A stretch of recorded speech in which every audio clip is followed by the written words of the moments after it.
This is the part of first lecture that in some condition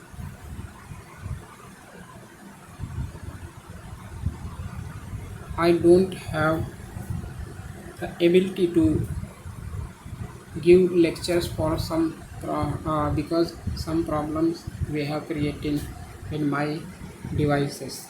Okay, so this is the part of the first lecture, so you can start from determinants of ethics. So we have paid from intuition. So what is intuition? I have discussed this. And next determinant is law. You ought to uphold law. Can be norm, ideal, dharma. Can be social, divine, legal, natural, political, moral, and ethical. Justice according to law and law according to justice. This is the cardinal virtue of ethics. What is just law? It is the best of political law. That in political system in earlier as well as in modern times are very different. That is the democracy is prevail over the autocracy. But some negativity also prevail over the democracy.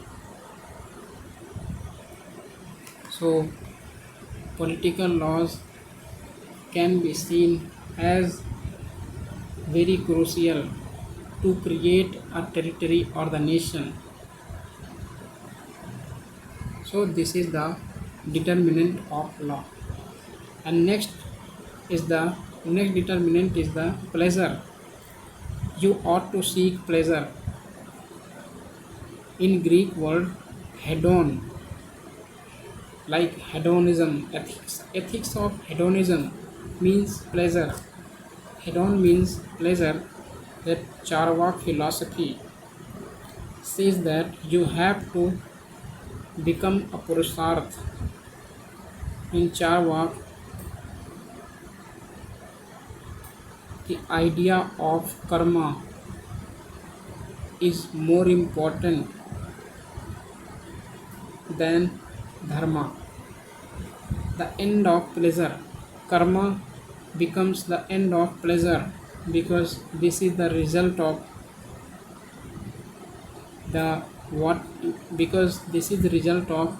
that any person can think what is right and wrong, and according to this idea he cannot become a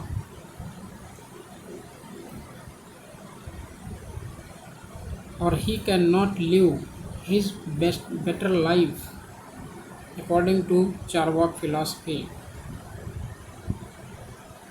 So karma can end the pleasure in human life. So you are an actual physical being and a sensual being. Earth is means a karma. That man is made from panchbhutas, means gross eternal values such as ether, fire, wind, etc. So panchbhutas means ether, water, space, fire, and wind. So these are the panchbhutas which can made a human being. And soul is not a reality, not a truth. So in Charvak philosophy, soul is not a reality and not a truth. The soul is nothing but a pleasure. Paradox of hedonism. Sensual pleasure and forget pleasure for hedonist. That is, you can accept pleasure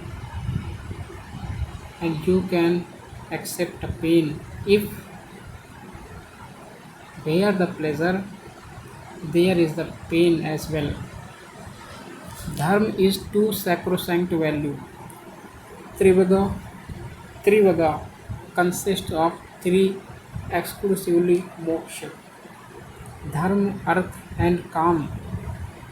And in these Trivada, three varg, in this three varg, three dharma is the cardinal goal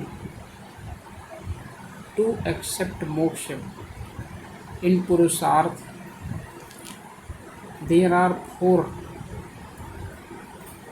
noble truth, that is dharma, arth, kam, and moksha. Apart from this, dharma is very important to achievement of the moksha. Arth and kam are the basic ideology of the noble truth, the noble ideals of Purusharth, and moksha and dharma can be a cardinal noble truth about Purusharth, and if you can adopt dharma, you will achieve moksha. As such says in the Purushartha philosophy. Okay, and what is utilitarianism? Jeremy Bentham says we can rational when we have passion, and if we have one passion, then we cannot become a rational man. Reason is the handmaiden of passion. Handmaiden means we will become subordinate to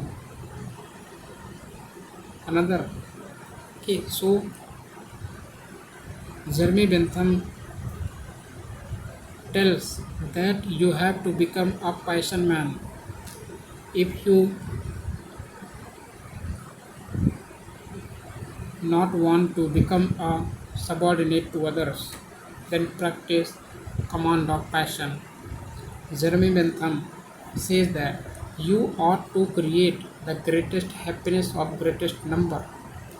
So in utilitarianism, you have to practice.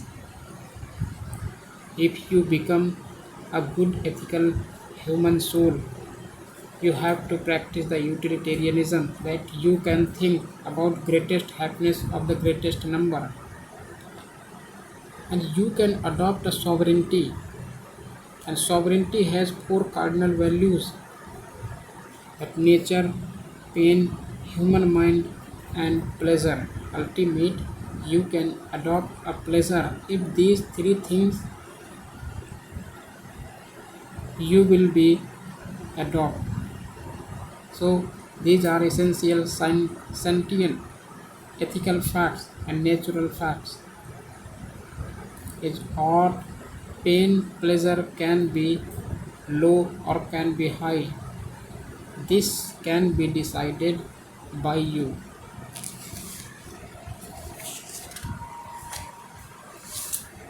And utilitarianism of J.S. Mill. J.S. Mill says that altruistic hedonism is all about the pleasure or happiness. What is altruistic hedonism? Altruistic pleasure.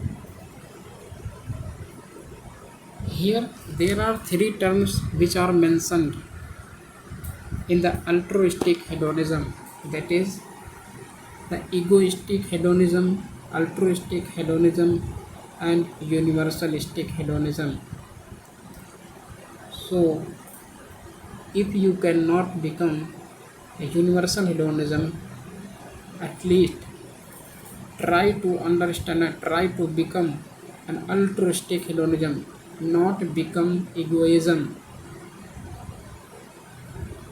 I don't talk about the egoism is the bad things. It is very good, but in some point of time you can at least think about others as well, about hunger, about poverty, about any other bad situation of others, neighbors, or any societal perspective. Okay, such as in the poor or beggar man in roads, you can help them not with the given money, but with giving some food him. Okay, so here Jasmine says pleasure or happiness is desire in nature. Desire is what ought to be desired. You should perform yourself. Action or conduct to become ethical or moral and is become a duty according to Immanuel Kant. Consequence is become a deontological ethics. Here, deontological ethics as well as teleological ethics can prevail. Here, deontological ethics emphasizes that the end cannot justify the means. That means is prevail over the ends. In contrast with the Mahabharata, that Krishna says, "For to that which is born, death is certain, and to that which is dead, birth is certain. Therefore, you should not grieve over the unavoidable." So, in Sanskrit word, Sanskrit sloka, Krishna says from Arjuna that Nainam Chindanti Sastrani, Nainam Dahati Pavaka, Naichanam Kaledyantapo, Na Sosyati Marutaha. Means this soul is Nainam Chindanti Sastrani. This soul is not, cannot be cut by any weapon. Nainam Chindanti Sastrani, Nainam Dahati Pavaka, cannot burn from fire. Na Chainam Kledyantapo, cannot uh, cannot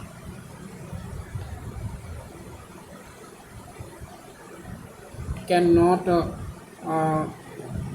blow down by water, cannot sink by water. Na chanam kledyantapo, na sosyati maruta, cannot dry by wind. So you can think only and only about your means, not a consequences. But Arjuna was a teleological approach. Was doing a teleological approach was consequences. What will happen if I defeated my rival man, and my rival man were all about my relatives, my close relatives. So these are the deontological as well as teleological approach of ethics. In deontological approach, that means is all about concept of ethics, and in teleological approach, the ends, that is means cannot justify the ends. In teleological approach, teleological good consequence means pleasure or happiness. Jasmine said that I believe in means and ends both. Even a good sense cannot decide just and means. And Kant says you have rational and use your personal view or will, subjective principle of your action. You need a principle of universality. One should treat humanity never simply as a means but always as an end. Bhagavad Gita tells us, Lok Samgraha. Try to perform your duty with excellence. This is the Lok Samgraha. And also, message of Ramakrishna Paramhans says that the goal of human life is the realization of the ultimate reality, which alone can give man supreme fulfillment and everlasting peace. So these are the some cardinal thinkers that told about the ethical point of view, that how we can live a simple life without any crisis of conscience, without any injustice. Okay, so this is today's lecture, which is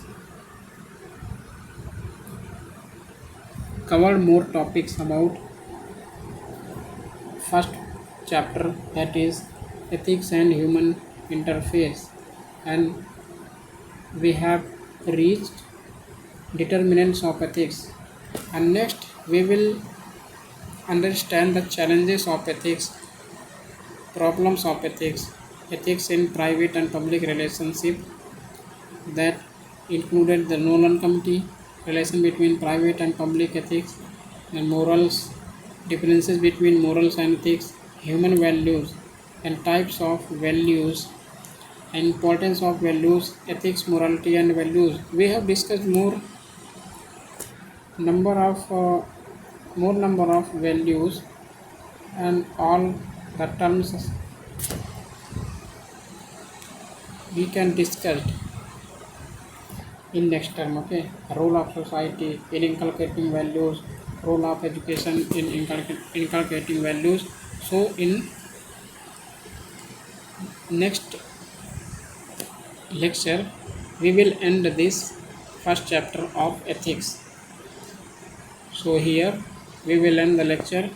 So thank you very much for watching this video, and if you have some query, please comment on description, comment on comment section if you have any query. Okay, like and share the video, as well as suggest some problems if you have some questions about ethics. Okay, so here I will end, and thank you, have a good day.